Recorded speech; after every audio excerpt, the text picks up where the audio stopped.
Bienvenue à tous, c'est un plaisir de vous retrouver une fois par semaine. J'espère que vous profitez bien, que vous diffusez bien à Botaï. Aujourd'hui, on va parler de ce qu'on appelle démotivation. Je ne suis pas motivé pour faire teshuva.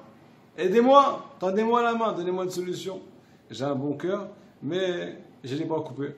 Alors comment on fait à Botaï? Premièrement, il faut savoir d'où ça vient, d'où vient la démotivation, d'où vient la motivation. Un juif qui est motivé, c'est un juif qui voit la lumière au bout du tunnel. Un juif qui voit la fin. Il dit voilà, je vais faire tel effort, tel effort, tel effort. Mais c'est pour arriver à quelque chose. Si je me prends en main pour faire plaisir à Hachem, pour faire teshuva, pour me présenter devant le roi, au Rosh Hashanah, pour pouvoir avoir une magnifique année.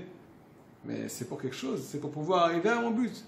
Mais quand on voit, d'un autre côté, quand on fait des efforts, qu'on a essayé plusieurs fois de prendre des bonnes résolutions et de se prendre en main, mais que c'est pas pour autant qu'on a mis le pied sur l'échelle. Et même si on a mis le pied sur l'échelle à Botaï, même si on a mis le pied sur l'échelle, on l'a vite redescendu. Pourquoi? Parce qu'on voit que chasse naturel, il revient au galop. À Botaï, on a tous de nombreux traits de caractère. On a tous plein de choses à arranger. À Botaï, il y a des choses, il y a beaucoup de travail, beaucoup de travail. Mais, Kadosh Baruch Hu, ça ne dérange pas tout ça. Ça ne dérange pas qu'on n'est pas parfait. Pourquoi ça ne dérange pas qu'on n'est pas parfait? Parce que c'est lui qui nous a créés.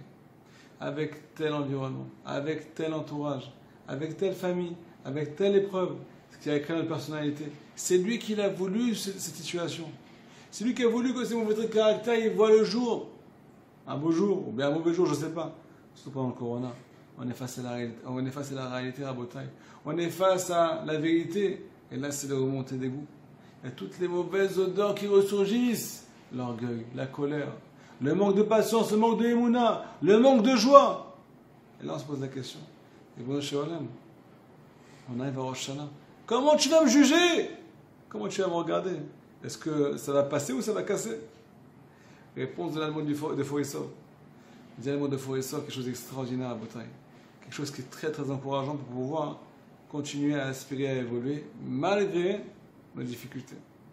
À Kadosh Baruch Hu, ça ne le dérange pas que tu n'es pas parfait. Il sait très bien où tu en es.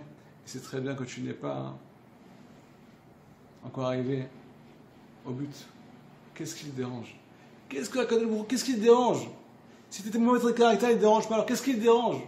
Ce qui le dérange, c'est un juif qui se laisse aller. Un juif qui ne se prend pas en main. Un juif qui a ce qu'on appelle fait Yehush. Il a désespéré de lui-même. À B'ezrat Hashem, il n'y a pas 36 solutions pour se réveiller, pour se prendre en main. À Botaï, le bilan. Le bilan, on va prendre une petite feuille, ou bien une grande feuille. Je pense qu'il va falloir une grande feuille. Une case à Kadosh Baruch Hu. Deuxième case, famille. Troisième case, fila. Quatrième case, étude de Torah. Cinquième case, trait de caractère. Où j'en suis par rapport à toutes ces choses-là. Notez ce qui va, notez aussi ce qui ne va pas. On ne demande pas de se mortifier, ni de pleurer, ni de se lamenter. On veut juste savoir où on en est à Botaï. Une entreprise qui a envie d'évoluer, comment elle fait? Chaque année, elle fait un bilan, le bilan annuel.